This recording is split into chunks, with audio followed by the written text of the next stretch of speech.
સાબરકાંઠાના ખેડબ્રહ્માના હરણાવ નદીમાં 5 લોકો ફસાયા હોવાની ઘટના જે છે સામે આવી રહી છે। મહત્વપૂર્ણ સમાચાર, હરણાવ નદીમાં 15 લોકો ફસાયા છે।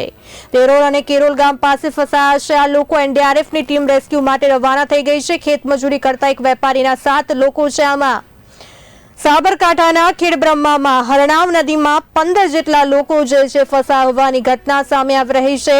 દેરોલ અને કેરોલ ગામ પાસે ફસાયા છે। આ લોકો એક પરિવારના 7 લોકો જે છે ફસાઈ ગયા છે આ હરણાવ નદીમાં, જે લઈને લોકોના ટોળા અહીંયા ભેગા થઈ ગયા છે। દેરોલ અને કેરોલ ગામ પાસે આ લોકો ફસાઈ ગયા છે। હરણાવ નદીમાં 15 લોકો છે અને એક પરિવારના 7 લોકો જે છે અહીંયા ફસાયા હોવાની ઘટના જે છે સામે આવી રહી છે।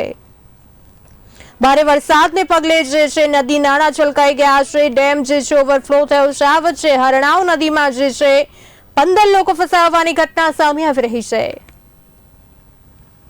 આ સાથે વધુ માહિતી આપવા માટે અમારા સંવાદદાતા દિગ્ગજ કડિયા જોડાઈ ચૂક્યા છે। દિગ્ગજજી, સાબરકાંઠાના ખેડબ્રહ્મામાં હરણાવ નદીમાં એક સાથે 15 લોકો ફસાયા છે, કઈ રીતે વિગત આપો? ચોક્કસથી જે પ્રમાણે વાત કરવામાં આવી તો ઉપરવાસમાં પડેલા ભારે વરસાદને કારણે હરણાવ નદીની અંદર પાણી છોડવામાં આવ્યું હતું, જેને લઈને સ્થાનિક જે લોકો હતા તે લોકો જે નદીમાં ફસાયા હતા અને એનડીઆરએફની જે ટીમ હતી તેને ઘટનાની જાણ થતા સાથે જ તે સ્થળ ઉપર પહોંચી રેસ્ક્યુની કામગીરી હાથ ધરવામાં આવી હતી। તમામ જે ફસાયેલા લોકો હતો તે લોકોને સહી સલામત રીતે રેસ્ક્યુ કરવામાં આવ્યા છે। જી, આ લોકોને રેસ્ક્યુ માટે કેટલી ટીમો તૈનાત કરવામાં આવી હતી અને કઈ રીતે આ લોકો અહીંયા ફસાઈ ગયા હતા? દિગ્ગજ, ચોક્કસથી જે પ્રમાણે વાત કરવામાં આવ્યું તો આ લોકો જે સ્થાનિક લોકો હતા અને ખેત મજૂરી કરતા હતા।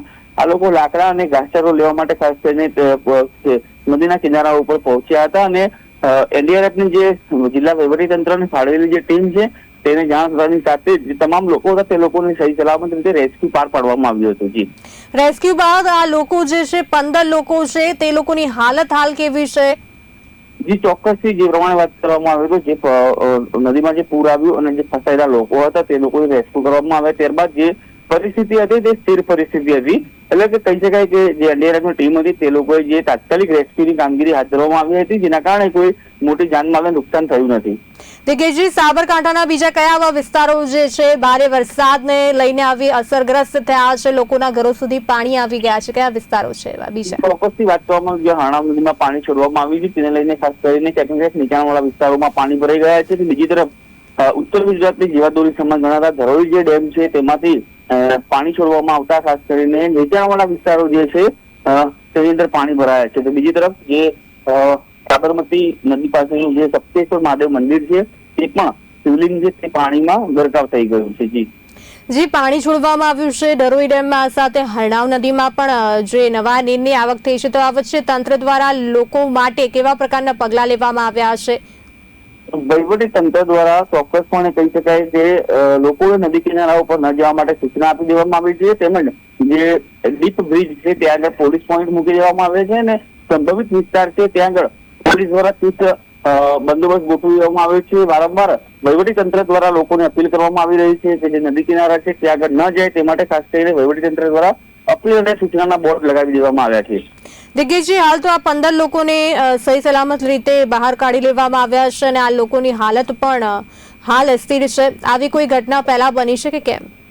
ચોક્કસથી આજે છેલ્લા 4 દિવસથી અતિભારે વરસાદ પડવાના કારણે સાબરકાંઠામાં અને ઉપરવાસમાં ભારે વરસાદ પડવાના કારણે જે નદીમાં પૂર આવ્યું હતું તેની સાબરમતી અને હરણાવ નદીમાં 2 કિસ્સા એવા બન્યા છે જેની અંદર એનડીઆરએફની ટીમ દ્વારા સ્થાનિક તરવૈયાઓની મદદથી જે લોકો ફસાયેલા હતા તે લોકોને બહાર કાઢવામાં આવ્યા હતા।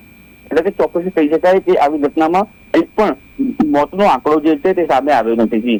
દિગ્ગજજી, હાલ જે હરણાવ નદીમાં પાણી છોડવામાં આવ્યું છે તો લોકોના ઘર સુધી આ પાણી જે છે પહોંચી ગયું છે, જે પ્રમાણેના દ્રશ્યો સામે આવી રહ્યા છે, તો શું તંત્ર દ્વારા લોકોનું સ્થળાંતર કરવામાં આવ્યું છે કે કેમ? જી, ચોક્કસપણે સાબરકાંઠા જિલ્લા કલેક્ટર દ્વારા ગઈકાલે રાત્રે કંટ્રોલ રૂમની મુલાકાત લેવામાં આવી હતી અને અસરગ્રસ્ત જેટલા વિસ્તાર છે ત્યાં આગળ સ્થળાંતર માટેની જે કામગીરી છે તે ત્યાંના સ્થાનિક વહીવટી તંત્રને પણ જાણ કરી દેવામાં આવી છે। એટલે કે ચોક્કસથી કહી શકાય તો ગંભીર પરિસ્થિતિ જણાશે તો સ્થળાંતરની કામગીરી પણ વહીવટી તંત્ર દ્વારા કરવામાં આવનાર છે। જી દિગ્ગજજી, સમગ્ર માહિતી આપવા બદલ આપનો આભાર। સાબરકાંઠાના ખેડબ્રહ્મામાં હરણાવ નદીમાં 15 લોકો ફસાયા હોવાની ઘટના સામે આવી રહી છે, પરંતુ એનડીઆરએફ અને તંત્ર દ્વારા લોકોને તમામને બચાવી લેવામાં આવ્યા છે। હાલ